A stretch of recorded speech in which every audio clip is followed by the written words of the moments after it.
देश की राजनीति में प्रधानमंत्री नरेंद्र मोदी को लेकर समर्थक विकास और मजबूत नेतृत्व की बात करते हैं।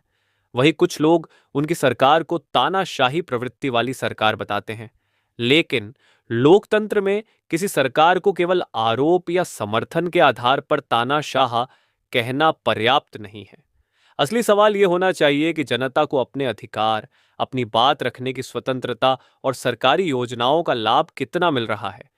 सरकार की जवाबदेही, पारदर्शिता और आलोचना को स्वीकार करने की क्षमता लोकतंत्र की मजबूती का महत्वपूर्ण पैमाना है। जनहित का सबसे बड़ा सवाल यह है कि देश की राजधानी से लेकर गांव की गलियों तक सरकार की व्यवस्था वास्तव में कैसी है। क्या आम नागरिक को सरकारी अस्पताल में समय पर इलाज मिल रहा है? क्या सरकारी स्कूलों में पर्याप्त शिक्षक, भवन और सुविधाएं हैं? क्या गांवों में सड़क, नाली, पेयजल और बिजली की समस्या दूर हुई है?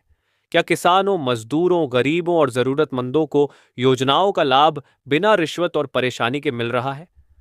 कागजों पर योजनाओं की सफलता और जमीन पर उनकी वास्तविक स्थिति में कितना अंतर है, इसकी पड़ताल होना जरूरी है। इसलिए सवाल केवल ये नहीं होना चाहिए कि मोदी जी तानाशाह हैं या नहीं, बल्कि सवाल यह भी होना चाहिए कि आपके गांव, नगर, शहर और प्रदेश में सरकार की व्यवस्था कितनी प्रभावी है।